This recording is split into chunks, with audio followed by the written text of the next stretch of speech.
கிருஷ்ணகிரி அருகே உள்ள பில்லனக்குப்பம் கிராமத்தில் எழுந்தருளி உள்ள ஓம் ஸ்ரீ சுயம்பு மகாசக்தி ஸ்ரீ சாந்தா காளியம்மாள் திருக்கோவிலில் மகா கும்பாபிஷேக நிறைவு நாளினை முன்னிட்டு சிறப்பு யாக பூஜைகள் நடைபெற்றது. இதில் பக்தர்கள் கலந்து கொண்டு வழிபட்டனர்.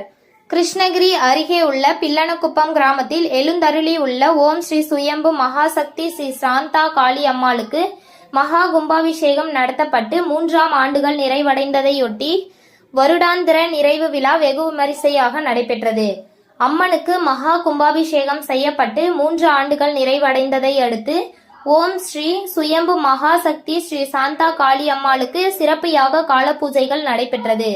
புண்ணிய நதியிலிருந்து எடுத்து வரப்பட்ட அந்த புனித நீரானது மேளதாளங்களுடன் திருக்கோவிலுக்கு எடுத்து வரப்பட்டது.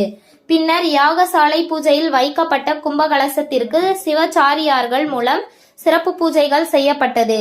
இதனைத் தொடர்ந்து திருக்கோவில் பாலன் சுவாமிகள் முன்னிலையில் மிக பிரம்மாண்டமான யாகசாலை அமைக்கப்பட்டு மங்கள வாத்தியத்துடன் கணபதி ஹோமத்துடன் பூஜைகளுடன் யாகசாலைகள் துவங்கியது. இந்த யாகசாலை பூஜையின் போது கலச பூஜைகள், வாஸ்து ஹோமம், நவகிரக ஹோமம் உள்ளிட்ட பல்வேறு யாக பூஜைகளை சிவச்சாரியர்கள் மேற்கொண்டனர். இதனைத் தொடர்ந்து புதியதாக திருக்கோவிலில் ஸ்ரீ நாகம்மாளுக்கு பூஜைகள் செய்து பிரதிஷ்டை செய்யப்பட்டு தாலாட்டுடன் கற்பூர தீப ஆராதனைகள் நடைபெற்றது.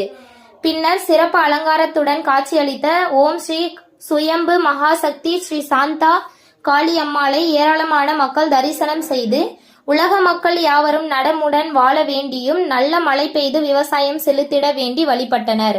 இதனைத் தொடர்ந்து அனைவருக்கும் அன்னதானமும் வழங்கப்பட்டது.